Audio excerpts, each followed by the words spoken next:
In this video, I'll show you how to add or edit a robots.txt file in Yoast SEO.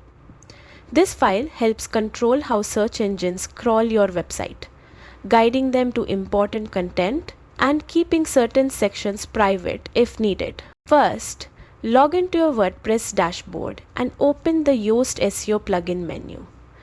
Go to Tools and then click on File Editor.